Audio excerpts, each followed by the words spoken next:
Okay, so Mike calls Jackson.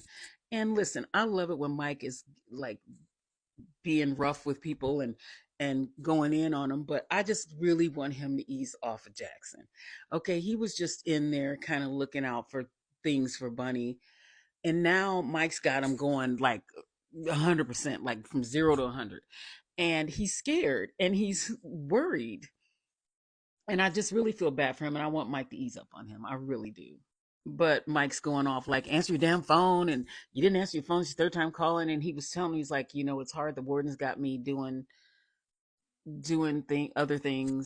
And Mike was like, I can't believe you chose to be a prison guard. He said, I didn't choose it. I was placed, and I just feel for him. So anyway, Mike just told him to keep an eye out. He does tell him though that the warden had him tossing the cells of Bunny's crew, and that Roberto's crew is fine. So Mike does know there's some favoritism going on, and he's starting to suspect the warden. Mike and Bunny are on the roof as usual. Mike tells him what's going on with the warden kind of punishing his guys, and he's like, "Yeah, we did start it." So then Bunny starts talking about real estate and his plans to get out of well, not get out of the business, but at least to be away from it and out of danger. And Mike was like, what's your plan? That's 10 years. Cause he was talking about, um, Raphael taking over. He said, that's 10 years. What are you talking about? He said, it's good to have a plan, but you need to deal with what's happening now. He said, I hear you talking, but I see you talking, but I hear Frank Moses. And so Bunny didn't like that. Bunny was like, Frank is not a ventriloquist. And he really didn't care for it. And Mike was like, that's fine, have a plan, have a way out, but you need to deal with what's going on now because what's going on now is serious. And Bunny gets it, he understands it. He then tells Mike, he should have a plan too. And Mike was like, where am I going? I'm not going anywhere.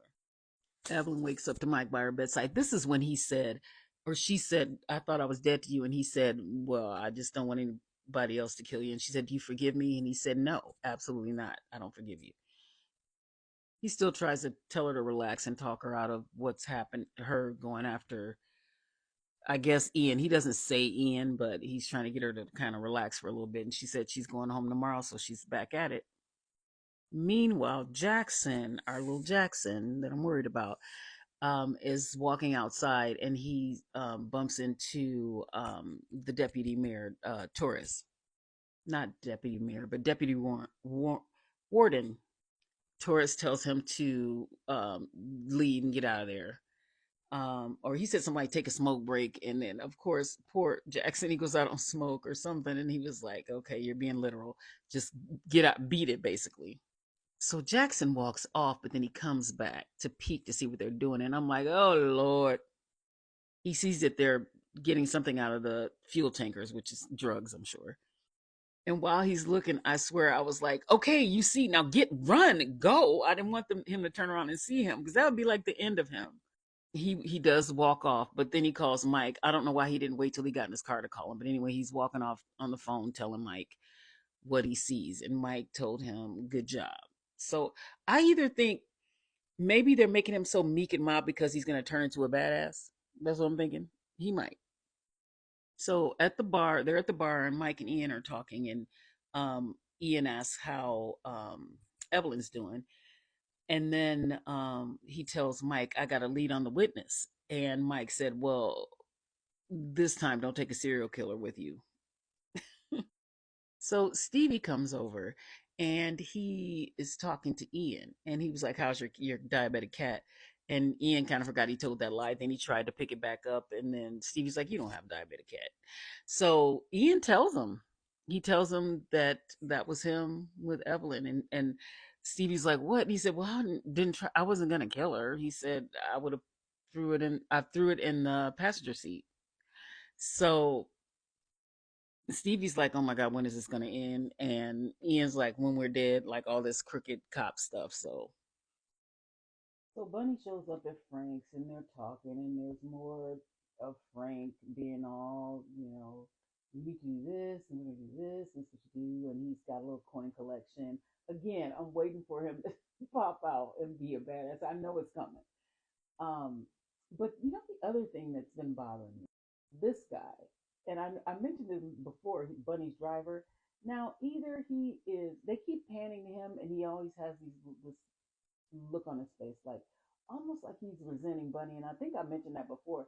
I don't know what's gonna happen. I feel like something's gonna happen with him. Maybe he's gonna betray. I don't know, but I think something's happened because they keep showing him. If it's nothing, then that's really odd because maybe he's trying to create a moment. I don't know, like with this serious stare, but I just think something's up with him. Okay, okay, okay, okay. This is the part I've been waiting for. Been waiting since episode one. Um, so Cindy calls Mike, and Mike was like, "I was just about to call you." Okay, so she said, or did, I don't know if he asked her if she had the list, but anyway, she tells the list is spoken of, and so he says who's on the list. She proceeds to read, and I'm thinking because when they showed her trying to copy the list, she was like kind of doing it. She's being sneaky about it, and Callahan's name was the last name on the list. So I'm like, is she gonna get to that? Um, so she's reading off the list to Mike, and Mike's like, she gets to the like the third or fourth name, and Mike's like, okay, forget all that. Is Callahan on the Merle Callahan on the list? And she's looking, and she goes, yes. She goes, yes, he's on the list. And he said, when did he get there? And she said, what? What do you mean? He said, when did he get there? And she said, he's been there since since I started, since Kyle was there. He's in the cell right next to him. Mike was like, what? What? He's been in there with him for I don't know how many days, like is it 5 days, 4 or 5? And I didn't know it, and he's in the cell right next to him. When I tell you I've been waiting for this. Mike tells Cindy, burn the list, burn the list. And then she says something like, I'm not gonna, I don't know what she's about to say, but he told her to burn that list. I wonder, she's probably not gonna do it because, I mean, it wouldn't be a show if she burned the list. But anyway, I'm so happy that happened, and I cannot wait to the next episode because, oh, Mike was mad. Now, who's he gonna take it out on? Carney's gone. Um, I mean, there's nobody he can take it out on. I don't think he can be mad about. So what he's gonna do is talk to Kyle, right? He's gonna go see Kyle. This is what I think is gonna happen. He's gonna go see Kyle, and then Kyle's gonna be like, "You look, you don't know what it's like in here. It's me in here by myself. You have no idea what it's like, Mike. To have, I think even though Kyle should know better, I think that's how that conversation is gonna go, and I think he's gonna walk away mad at Mike. I really do. So we'll see, but come back next week.